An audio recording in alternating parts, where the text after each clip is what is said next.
Hello students, welcome to English class. I hope all of you are safe and healthy in your homes. So today we'll study chapter 4 of supplementary book, and the name of the chapter is In the Kingdom of Fools.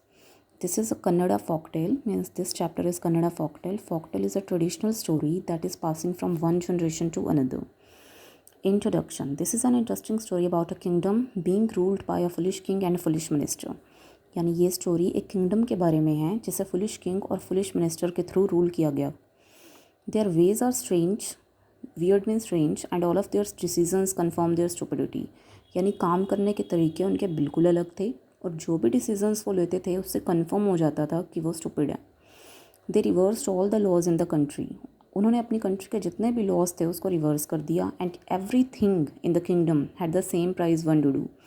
उन्होंने क्या किया कि उनकी kingdom में कुछ भी खरीदो सबका सेम प्राइस होता था. That is one to do, that is currency. Okay, जैसे यहाँ रुपीज़ होती है. People were order to sleep during the day and work during the night. लोगों को बोला गया कि जब डे टाइम होगा तो सोना है एंड जब नाइट टाइम होगा तब काम करना है. But as we know that the fools are as much harmful to other as they are to themselves. But जैसा कि हम जानते ही हैं कि जो फूल्स होते हैं वो जितना ज़्यादा दूसरों के लिए हार्मफुल होते हैं उतना ही अपने लिए भी होते हैं. इट इज़ सो हैपन्स, और ऐसा ही हुआ, that the king and the ministers become victim of their own foolishness. कि किंग और मिनिस्टर अपनी फुलिशनेस के विक्टिम हो गए and order their own execution, और अपनी ही फांसी की सज़ा उन्होंने सुना दी. Finally normalcy could be restored only after a wise guru took the reins of the kingdom in his hand.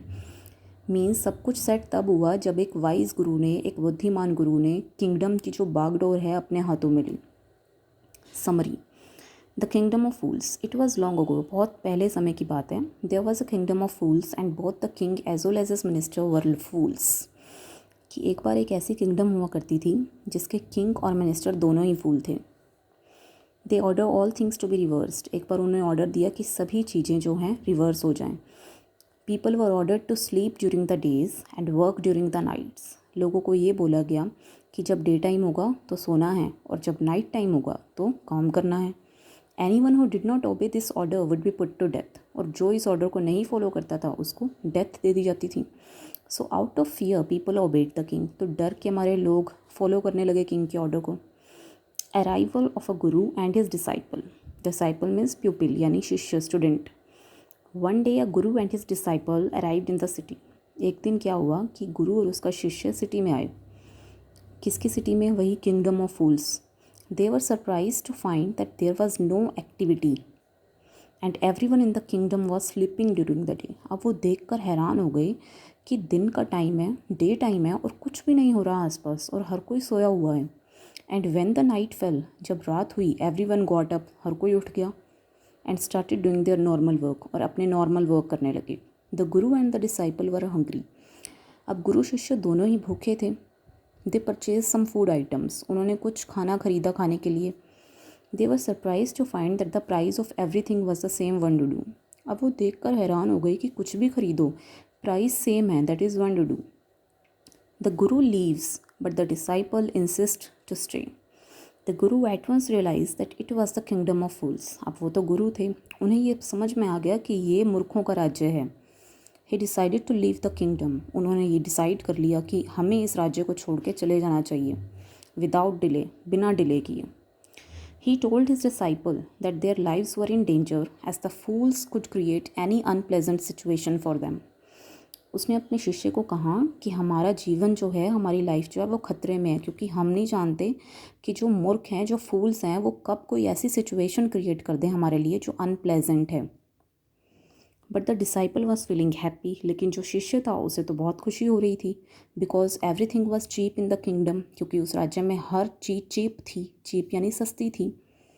While the guru decided to leave the kingdom. जहाँ गुरु ये डिसाइड कर चुके थे कि वो किंगडम को छोड़ देंगे, the disciple insisted to stay. लेकिन जो शिष्य था वो ये इंसिस्ट करने लगा कि वो वहीं ठहरेगा, so that he could enjoy cheap food, ताकि वो वहाँ का सस्ते खाने का आनंद उठा सके. Burglars in the rich man's house. One day a thief broke into the house of a rich man. एक दिन क्या हुआ कि एक चोर एक रिच मैन के घर में घुस गया. A wall of the house fell on him. और हुआ क्या कि जो हाउस की वॉल थी वो उसके ऊपर गिर गई. And he died on the spot, और वो उसी समय मर गया। The brother of the thief complain to the king, अब जो थीफ का ब्रदर था उसने किंग को कंप्लेंट की that the rich man was responsible for the thieves death. जो थीफ का ब्रदर था बिना हिचकिचाए कि उसको भी पकड़ा जा सकता है एंड उसको भी पनिशमेंट मिल सकती है, वो किंग के पास चला जाता है और कंप्लेंट करता है उल्टा रिच मैन की जिसके घर चोरी हुई है, और कहता है कि उसके ब्रदर की डेथ के लिए, यानी जो थीफ था उसके लिए रिस्पॉन्सिबल कौन है, रिच मैन है। Because the wall of his house was weak, क्योंकि उसके घर की जो वॉल थी वो कमज़ोर थी। उसका ब्रदर वहाँ पे चोरी करने गया और वो वॉल गिर गई और उसकी डेथ हो गई। इस चीज़ को छुपाने की बजाय वो किंग के सामने आके बता देता है ताकि रिच मैन को पनिशमेंट मिले। अब किंगडम ऑफ फूल्स है तो ये सब तो हो गई। The king sweared justice, the honour of the house was summoned. अब क्या हुआ कि जो घर का ऑनर था यानी रिच मैन, उसको बुलाया गया।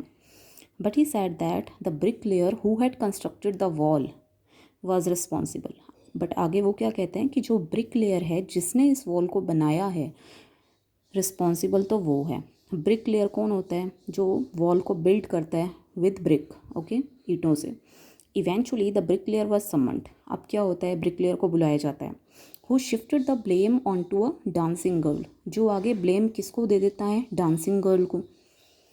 ही said that when he was making a wall, वो कहते कि जब मैं वॉल बना रहा था, a dancing girl pass several times through the street with which distracted his attention. उसने कहा कि डांसिंग गर्ल जब मैं वॉल बना रहा था तो कभी इधर आती थी कभी उधर आती थी, जिससे उसकी जो अटेंशन थी वो डाइवर्ट हो गई। फर्दर आगे कहते हैं द डांसिंग गर्ल, आगे डांसिंग गर्ल ये कहती है किंग को that she had ordered a goldsmith to make jewellery for her, कि मैंने तो गोल्ड स्मिथ यानी सुनहरे को ज्वेलरी का ऑर्डर दिया था। He didn't make it in time, और उसने टाइम पे नहीं बनाई। So she had to pass through the street several time, तो उसे बार बार आना ही पड़ता था पूछने के लिए कि तैयार हो गई कि नहीं हुई। The goldsmith was called, अब सुनहरे को बुलाया गया। He said that he had to make ornaments for a wedding in the rich man's house. अब उसने आगे ये कहा कि मुझे रिच मैन के हाउस में शादी थी तो उनके लिए ऑर्नामेंट तैयार करने थे। So he could not finish the jewellery, तो इसलिए वो डांसिंग गर्ल की जो ज्वेलरी थी वो टाइम पे नहीं तैयार कर पाया। He was the same owner of the house, अब ये जिस रिच मैन के घर में वेडिंग थी, ऑर्नामेंट तैयार करने थे, ये वही ऑनर था जिसकी वॉल गिरने से थीफ की डेथ हो गई थी।